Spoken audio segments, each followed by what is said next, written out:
as a player, do you root for the team that's your rival? Like as a what do you think if I polled players in the NBA, Austin, and I said Cavs, Warriors, where would the players go? Where would you go? I think the outlook of everything, I think most people would say probably the Cavs winning again just because of the moves that were made in the offseason with Kevin and stuff like that. Players resent that? I don't think so. I'm just saying the whole outlook of everybody. I personally don't care who wins. I don't care. Aaron Rodgers once said he doesn't watch the Super Bowl once the Packers are out. I have not watched a playoff game since we have lost. No. I've watched like little increments. Why? I have no first off, it's been bad. It's been bad. Both teams have swept through everybody. And you kind of knew that would happen. Yeah, you knew it was right when Kawhi went down. That's when I knew. I would have watched that series. If Kawhi wouldn't have gotten hurt, I would have watched that series. That would have been good basketball. So players think, because it's funny. Mobility made you rich. I have a better life because I've been mobile. So I always support players and athletes who are mobile. I mean, owners can buy and sell teams. General managers, coaches move. Why can't players move? But it is weird with Kevin Durant. Like when it first happened, go back to the day it happened, Austin, and your phone probably blows up from players. Oh, everybody was texting, tweeting. Even I tweeted. I was like, wow. You know what I mean? And wow, good, wow, bad. Wow, surprised. I was just surprised because their team was so close. Him and Westbrook's combination was as lethal as it gets. Steven Adams is emerging. It just seemed like their team was right there. They're up 3-1 versus the Warriors. So that's why it was surprising to me that he made that jump, but it's worked out well for him. He's had another spectacular year, and it really wouldn't matter where Kevin goes. He's going to play well. Let's say you're guarding. I want you to break down having to guard. You get into a situation, and this is a pick-and-roll league, so you can end up guarding guys that you're really not assigned to guard. If you were guarding Kyrie Irving, you're a little longer than him. You're bigger than him. You've got good length. Austin, is there a trick to guarding Kyrie? Let's start with Kyrie. How do you defend him? I've guarded Kyrie plenty of times. Just obviously, that's who I guard when we play them. I guard Kyrie most of the game when we play Cleveland. We obviously went to Duke with a year apart from each other. I trained with him during the lockout. He came back to Duke. We've played one-on-one tons of times. There is no trick to guarding him. I don't think there's any trick to guarding any elite point guard in the league, let alone someone like him. One-on-one in this league, you're not going to be able to stop somebody, especially at that level. I think he is – I think his ability to score with both hands – It's incredible. I've never seen it. It's his finishing ability that separates him from other players. He's the best finisher in basketball, and he's been that since he's been in the league. His left hand, right hand, he can go both ways, finish with either hand better than anybody in this league. And he's a below-the-rim, player, which I think is even more impressive. He doesn't have the athletic ability of a Westbrook or a John Wall, and he could still finish better than anybody in the league. So I think that's really impressive. Do you try? I mean, again, there's no trick. Does he ever? Even Barry Bonds, if you threw him right under the hands, Austin, it was his weak spot. Is there something, Kyrie, if you had to pick your poison, that's something he's not great at? I think he's pretty good at every area. But I don't think he's the only one like that, though. I think he's one of the elite one-on-one players in the league. What do you do to stop Kevin Durant? I don't. Well, okay, but you don't have to guard him. Let's go to Steph, because you've probably ended up guarding Steph. I think with Steph, you have to be as physical as possible. Okay, so there you go, right to physical. I think with both players, you have to attack them on the other end. I think sometimes the best defense, I said this earlier, is offense.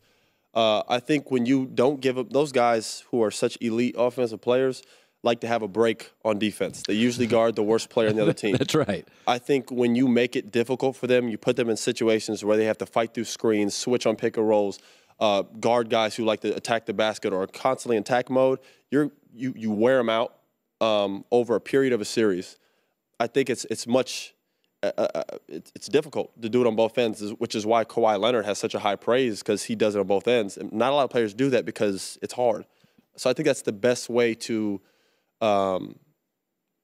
slow them down, is to attack them. Yeah, well, we've seen in the playoffs, Austin, that by the 6th or 7th game, Harden, Westbrook, Wall, guys wear out. You're just running, Isaiah Thomas, you're running through screens. And that's exactly what they did with Isaiah. They tried to make him defend. They constantly put him in a situation where he was switching on Brad Beal, Porter, other guys, just because he has such a burden on the offensive end to carry the team. when you have to play defense too, it's difficult. You know, it's funny. Most superstars in this league either are physically imposing or we know it's coming. Like we knew Kobe was coming. Yeah. You know, the chosen one. We knew LeBron was coming. But it's weird about Steph Curry because, like, he went to Davidson. Yeah. And he got hurt early.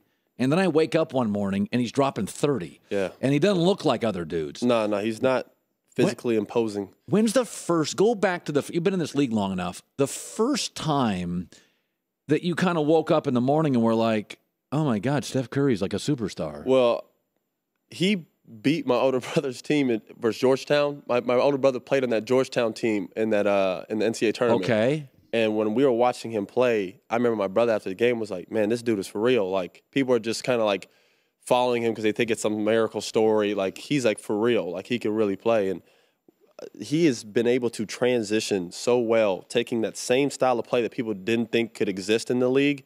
He has made it to where that's all teams want to do now is run and shoot threes. Threes, twos, threes, twos, threes. Threes, layups. I mean, threes, layups, threes, layups, three layups. The mid-range has become a lost art in the NBA even more now. It looks ridiculous. No, it looks like almost a bad shot. Like, if a guy's shooting from the angle, I'm like, that's absurd. What are you doing? I mean, unless you're wide open or if you come off a pick. And there's certain players who have been able to make it a part of the game. Westbrook has a great pull-up, too. I mean, Chris Paul is one of the best mid-range players. But Steph's style of play has translated to that team emerging into a force that people have not been able to stop yet. Macro level, stars sitting. I have Adam Silver, the commissioner, on in less than 1 hour. Listen, I think we're being selfish. When I was a kid growing up, if I wanted to see LeBron and I went and he wasn't there, I'd never see him. Yeah. But I get LeBron 80 times a year free on TV. I get another 20 in the playoffs. I can stream. I can watch. I can listen. I get magazines. I get more LeBron James now than I got of my hometown team when I was a kid. What's your takeaway on stars sitting? You know, it's like a double-edged sword. People have two sides about it because people are saying, well, why don't we play less games? You know, players always talk about that, especially a lot of guys, like teammates. I've talked to other players, like, man, we play too many games, man. We should play less games. There would be no star sitting. Well, if we do that, then you make less money. And then every player's like, well, no, I don't want to do that. You know, I'm not doing that. So that's where playing that many games, half these stars play in the Olympics or doing USA basketball all year round, I don't understand how you can control it. You know, they could penalize teams for sitting, but then they could just make up an actual injury. I mean, I don't understand how that could ever be controlled. I mean, I don't really feel some type of way about it because every team has their own remedy to their success, and if that's a big part of it in resting stars, then it is what it is. Yeah, what do you think about the players getting zeros across their stat line if they don't play and they're not injured? So it kills their average. That would definitely that would for sure have an impact. That would for sure have an impact because guys are like, I'm not taking these. Okay, but that's where they would make up. They would be like, no, he has a legitimate calf pull. He pulled his groin. Yeah. Who's going to question that? I mean, how does that? Their team doctor would sign off. I mean, how would you be able to police it? How would you ever be able? It would just be across the board. Speaking of, I want to run something. It's not a bad idea, though. Yeah. Austin Rivers joining us. So Big Baby comes on the show. And whenever he comes on, he's kind of critical of the Clippers. And I must get like 4 Clippers in the organization, like, quit putting Big Baby on. Because, you know, he's not very kind. Yeah. No, he's not. He's been pretty hard on us. Okay, so here's what he said about Chris Paul. Now I love Chris Paul. Yeah. I'm a Chris Paul devotee, man. Love the dude. I go to more Clipper games than Laker games, so I'm good. I'm all in. So here's Big Baby on my show on Chris Paul. He has his way about himself. What is that way? I'm Chris Paul. Give me the ball. I'm gonna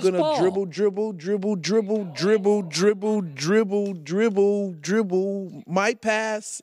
If it looks good, or I'll shoot. Now, what do you say to that?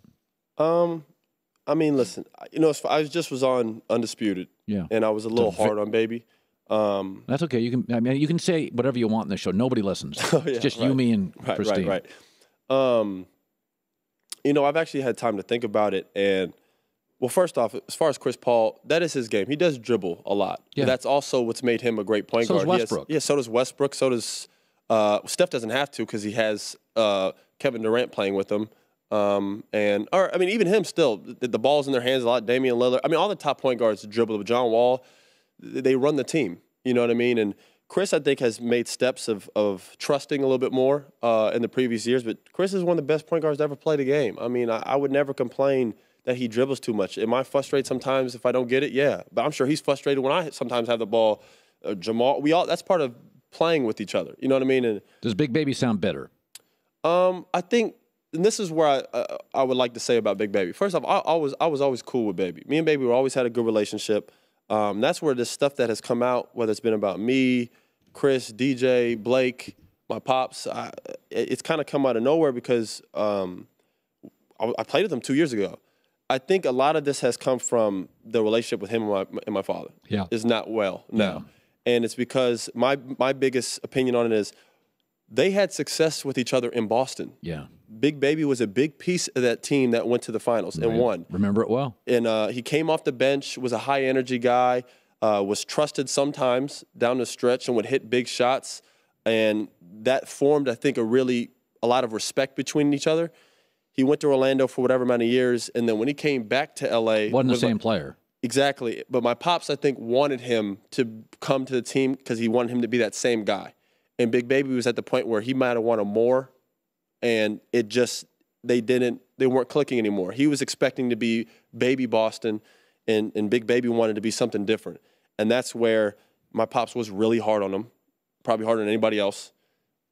And Big Baby kind of felt a certain way about it. You know what I mean? And that's where I think that relationship has gone sour to where now when the Clippers are brought up, he's really hard on us. And I think a lot of that just becomes things that just went south for him in that matter with him and my pops and our organization. So that's where it was surprised. But I think that's the reason why he's acting. I mean, you were in Boston. You know, I think that's accurate. And I think that's where a lot of it comes from. Life's all about expectations. Yeah. Relationships. He's also a very emotional guy. Yeah, he wears his heart on his sleeve. Yes. And that's another thing. So if you put Baby on this show or any show and you ask him a question, he's going to answer it. And that's the thing that I loved about him is that's why it's confusing what he's saying because when he was with us, like Baby's one of those guys, when he plays with you, he was like ride or die. Like he's going all in Clippers. He puts his heart out. Whether he plays well or not, he's going to give you his everything. So his everything now just happens to be little animosity toward your pops. Now, exactly. I think a lot of it's towards my pops. Because, he said some things about other players, whether it's Chris, me, DJ, and Blake. He said things about kind of all of us. We all still love Baby. Every time we see Baby, we're like, Baby, what's up? You know what I mean? Like, that's where it's kind of been a little strange. But, I know he owns like a Cane's Chicken somewhere down in Louisiana. Yeah. So I know he's doing business off the floor and doing his thing. So I wish him nothing but the best. Austin Rivers.